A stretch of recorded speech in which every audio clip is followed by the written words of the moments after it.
Hello everyone, welcome back to the new video of Manzil. So I'm Tamanna, your Faculty of Mathematics, and today I have come up with the topic average by allegation. So let's begin with our first question. Our first question is the average of runs of a cricket player of 10 innings was 32. How many runs must he make in his next inning so as to increase his average of runs by 4? So before starting the solution, firstly we have to know the basic structure of alligation. तो alligation in questions पे हम कैसे लगाएंगे कि नीचे हम count of innings लिखेंगे. Like यहाँ पे दिया हुआ है ना हमें कि 10 इनिंग्स में उसकी एवरेज 32 है, तो यहाँ पे भी मैं काउंट ऑफ इनिंग्स लिखूंगी, यहाँ पे भी मैं काउंट ऑफ इनिंग्स लिखूंगी. इसके ऊपर इन इनिंग्स की एवरेज, इसके ऊपर इन इनिंग्स की एवरेज, और इन दोनों को मिला के, यानी कि हम ऐसे कह सकते हैं काउंट 1 और काउंट 2, इन दोनों को मिला के जो ओवरऑल एवरेज आएगी उसको हम कहाँ पे लिखेंगे जी? सेंटर में. ठीक है, बात समझ आ गई? लिखना कैसे है?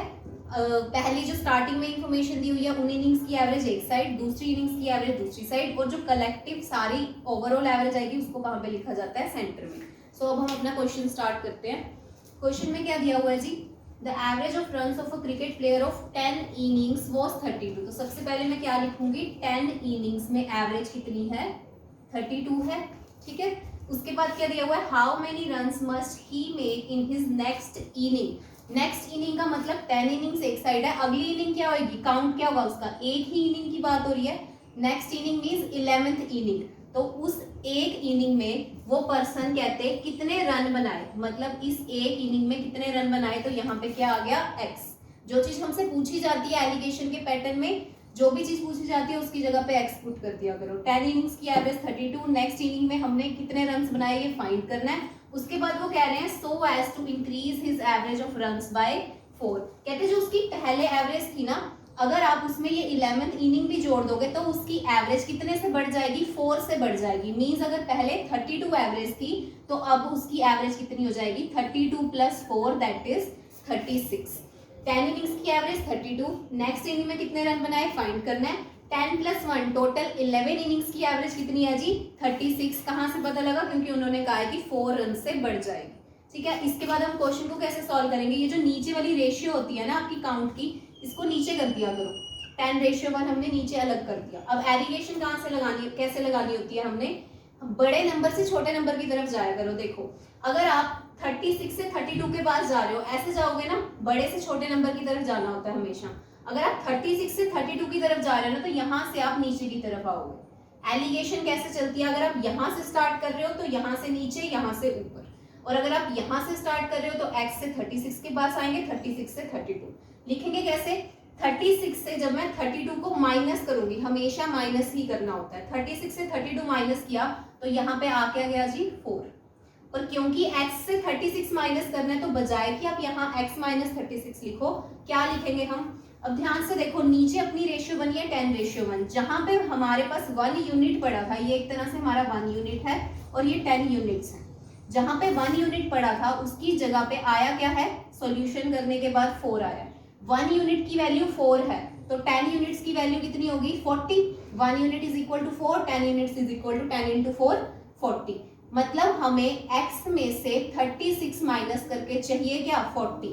x minus 36 is equal to 40. x की वैल्यू कितनी हो गई? 40 plus 36 that is x is equal to 76. तो जो हमसे पूछा गया था, यानी कि वो 11th इनिंग में कितने रन्स बनाता है जी? 11th इनिंग में वो 76 रन्स बनाता है. क्लियर है? बहुत इजी मेथड है ये करने का, कोई इक्वेशन नहीं बनानी पड़ती, जस्ट पैटर्न के बीच में वैल्यूज डालो, एलिगेशन लगाओ and you will get your answer. Hope so आपको ये क्वेश्चन अच्छे से क्लियर हो गया होगा. Let's move to our next question.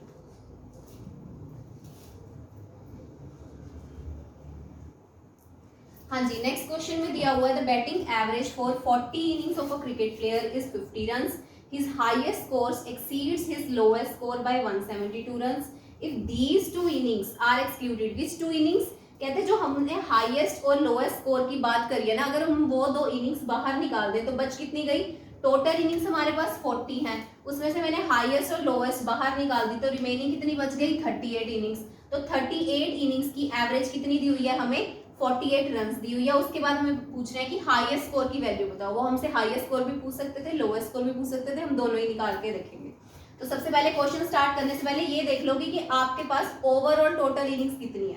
Overall total innings इस क्वेश्चन में 40 है। 40 में से 2 निकाल रहे हैं ना, तो बाइफर्केशन कैसे की हुई है, 40 में से 38 इनिंग्स एक साइड लिख दो और 2 इनिंग्स एक साइड लिख दो, ठीक है। 40 हम कहीं पे नहीं लिखेंगे क्योंकि 40 इनिंग्स की सिर्फ और सिर्फ एवरेज लिखी जाएगी, 40 कहीं नहीं लिखा जाएगा। 38 इनिंग्स एक साइड लिखी और उस 38 इनिंग्स की एवरेज अपन को कितनी दी हुई है, 48 रन्स दी हुई है। तो 38 के ऊपर कितना आ गया जी, 48। उसके बाद अगर यहाँ पे 2 इनिंग्स जो उन्होंने बाहर निकाली है उसके बारे में बात करें तो उसके बारे में हमें कुछ दिया हुआ, कुछ भी नहीं दिया हुआ। इन 2 इनिंग्स का हमें डिफरेंस तो दिया हुआ, देखो highest score exceeds his lowest score, पर हमें तो यहाँ पे क्या लिखनी होती है, एवरेज। एवरेज दे ही नहीं रखी तो मैं यहाँ पे क्या लिख दूंगी, एक्स, क्योंकि यही चीज हम यहाँ से फाइंड कर लेंगे कि इन 2 इनिंग्स की जो हाईएस्ट प्लस लोएस्ट है इनकी एवरेज क्या है, ये हमें यहाँ से पता लग जाएगा। उसके बाद जो ओवरऑल 40 इनिंग्स है उनकी एवरेज कितनी दे रखी है जी, 50 रन्स। तो 40 इनिंग्स की एवरेज कितनी हो जाएगी, 50 रन्स। 50 मैंने बीच में क्यों लिखा, क्योंकि ओवरऑल इनिंग्स 38 प्लस 2 40 है और 40 इनिंग्स की एवरेज कितनी है, 50। ओवरऑल एवरेज हमेशा बीच में लिखी जाती है। क्लियर है, बन गया सारा पैटर्न। अब एलिगेशन लगाना है, हमेशा बड़े से छोटे की तरफ जाते हैं। सबसे पहले नीचे वाली रेशियो कट कर लिया करो, जैसे 2 और 38 पड़ा ना, इसको आप जितना काट सकते हो काट लिया करो। तो ये हमारी रेशियो कितनी बन जाएगी जी, 19:1 कटिंग करने के बाद। उसके बाद अब एलिगेशन लगा लेते हैं। 50 से 48 यहाँ से ऊपर जा रहे हैं तो यहाँ से नीचे आएंगे, ऐसे एलिगेशन बनेगा। x माइनस 50 जो भी आएगा यहाँ पे, 50 माइनस 48 यहाँ पे लिख देंगे। 50 माइनस 48 जब किया यहाँ पे कितना आ गया, 2, पर हमारे पास नीचे क्या पड़ा है, 1 यूनिट, यानी कि आपके पास 1 यूनिट की वैल्यू कितनी आ गई, 2। अगर 1 यूनिट की वैल्यू 2 है, 19 यूनिट की वैल्यू कितनी होगी जी, 38 होगी। यहाँ ये 38 आएगा कैसे, x में से 50 माइनस करके आपको 38 मिलेगा। x में से 50 माइनस किया तो किसके इक्वल आ गया, 38 के। x की वैल्यू कितनी हो गई, 50 plus 38, that is x is equal to 88। हाँ जी, ये x आपका था क्या, हाईएस्ट और लोएस्ट स्कोर की एवरेज थी, वही 2 इनिंग्स एक्सक्लूड करी थी ना, यानी कि 88 है क्या, हाईएस्ट प्लस लोएस्ट स्कोर की एवरेज। तो क्या होता है एवरेज का formula, sum of observation upon number of observation. तो highest plus lowest divided by 2 आपका किसके इक्वल आ गया, 88 के। तो हाईएस्ट प्लस लोएस्ट जब आप 2 को ऊपर ले जाओगे तो ये कितना बन जाएगा, मल्टीप्लाई होके 176। यहाँ से मुझे एक इक्वेशन मिल गई, highest plus lowest score is equal to 176। और हमें क्वेश्चन में एक चीज गिवन है कि highest score exceeds its lowest score by 172। इसका मतलब हाईएस्ट माइनस लोएस्ट ये किसके इक्वल गिवन है, 172। ये हमें क्वेश्चन में ऑलरेडी गिवन था और ये हमने एलिगेशन लगा के फाइंड कर लिया था। अब हमें बताना क्या है, हाईएस्ट स्कोर क्या है। हाईएस्ट स्कोर कैसे निकाल सकते हैं, अगर मैं दोनों इक्वेशंस को ऐड कर दूं, एल से एल कैंसिल हो जाएगा, h प्लस एच क्या बन गया जी, ट्वाइस ऑफ h। 176 और 178 को आप ऐड करोगे तो ये कितना बन जाएगा, 348। h is equal to 348 divided by 2। जब हमने इसको कट किया तो हमारे पास आंसर कितना आ गया जी, 174। कितना आ गया, 174 क्या आ गया जी, हमारे हाईएस्ट रन्स, हमसे हाईएस्ट रन्स ही पूछे गए थे तो आंसर आ गया 174 रन्स। और अगर हमसे लोएस्ट पूछे जाते, कुछ भी नहीं था, 2 इक्वेशन है आपके पास, आप 174 यहाँ पे पुट करो, h की वैल्यू l की वैल्यू आ जाएगी, चाहे यहाँ पे पुट करो तो भी l की वैल्यू आ जाएगी। लोएस्ट पूछा जाता तो लोएस्ट निकाल लेते, हाईएस्ट पूछा गया तो हाईएस्ट निकाल लिया। तो होप सो अब ये दोनों क्वेश्चन आपको अच्छे से समझ आ गए होंगे। Stay tuned for more such videos. Thank you so much.